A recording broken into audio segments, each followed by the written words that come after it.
Assalamualaikum warahmatullahi wabarakatuh. Hello my students, how are you? I hope all of you are fine and can join with our class now. With me Bu Masidah, an English teacher from SMA Negeri 1 Sidayu. In this video, I'm going to talk about finite and non-finite verb. By the way, have you ever heard about finite and non-finite verb? Maybe some of you are familiar about finite and non-finite verb, but maybe some of you still do not know well about finite and non-finite verb. Now let's study together. Well, students, now let's see the difference between finite and non-finite verb. Finite verb is a verb which can be inflected by persons, tense, and number, but non-finite verb cannot be inflected by persons, tense, or number. Non-finite verb has three forms. Number one is infinitive, and then gerund, and then participle. Now let's study in detail about finite and non-finite verb. Okay class, now let's study about finite verb first. Jadi berbicara tentang finite verb, yaitu pada kata kerja atau main verbnya selalu mengalami perubahan. Jadi kalau namanya finite selalu mengalami perubahan, perubahan itu didasarkan pada satu persons. Tadi sudah dikatakan persons, yang kedua adalah tense, tenses, yang ketiga adalah number. Contoh yang pertama, kata kerja yang berubah pada dipengaruhi oleh persons. Contoh, I play basketball every day. Kemudian he plays basketball every day. Kata play yang pertama berbeda dengan plays yang kedua. Yang pertama, I play tidak mengalami perubahan karena subjeknya adalah I. Sedangkan he plays mengalami perubahan karena subjeknya adalah he, menjadi he plays. Asalnya play mendapat tambahan s. Jadi he plays basketball every day. Itulah yang disebut dengan finite verb. Jadi mengalami perubahan disebabkan karena person. Yang kedua, mengalami perubahan disebabkan karena tenses. Contoh misalnya, she played the piano. Kemudian she sings a song. Contoh yang pertama, she played the piano, itu adalah tensesnya simple past tense. Makanya di situ played ada ed-nya. Sedangkan she sings a song, sing kemudian ditambah s, she sings. Jadi ada perubahan tenses. Kata kerjanya akan mengalami perubahan tergantung pada tensesnya. Jika tensesnya simple past tense, maka kata kerjanya selalu dalam bentuk kata kerja the second form, ya. Kemudian kalau present tense, maka kata kerjanya akan mengalami perubahan juga, yaitu ditambah s dan es. Yang nomor 3, finite verbs akan mengalami perubahan kata kerja utamanya, yaitu karena dipengaruhi oleh number. Number itu maksudnya apa? Number adalah singular or plural. Kalau misalnya bendanya itu banyak, maka menggunakan are. Kalau misalnya bendanya cuma satu, maka menggunakan is. Jadi kalau saya punya contoh, there is an apple on the table, maka kalau bentuknya jamak, there are some atau 5 apples on the table. Jadi kalau bendanya cuma satu, menggunakan to be is. Kalau bendanya lebih dari satu, menggunakan to be are. Disitulah ada perbedaan antara is dengan are. Jadi menunjukkan jumlahnya. Maka finite verbs itu akan mengalami perubahan pada kata kerja yang dipengaruhi oleh persons, orang. Yang kedua adalah tenses, yang ketiga adalah number. Okay class, now let's go on to non-finite verb. Non-finite verb has three forms. The first is infinitive, the second is gerund, and then the third is participle.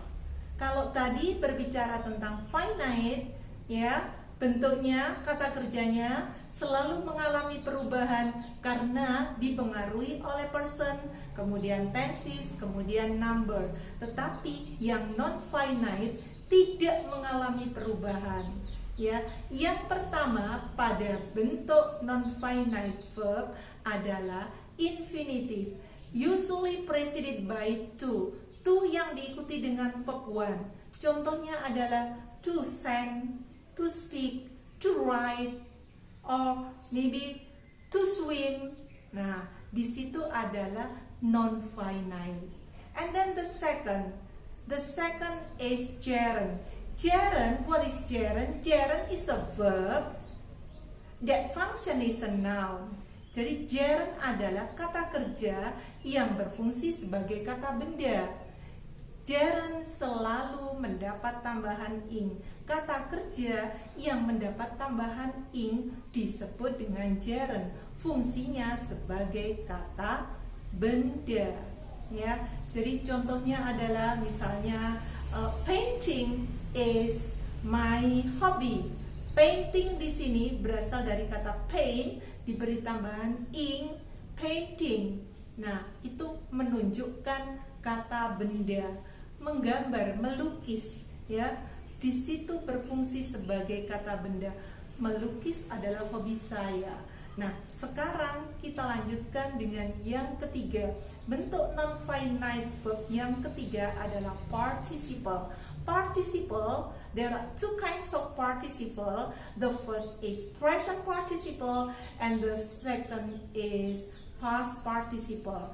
Present participle itu adalah kata kerja yang mendapat tambahan ing. Sedangkan past participle itu adalah kata kerja yang bentuknya berupa kata kerja bentuk ketiga.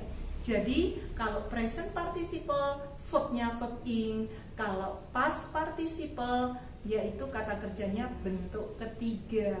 Nah, sekarang ada present participle verb ing dengan gerund. Kalau gerund tadi verbnya verb ing tapi berfungsi sebagai kata benda. Tapi di sini kalau present participle berbeda. Present participle di sini adalah kata kerja yang menunjukkan, menjelaskan pada kata benda.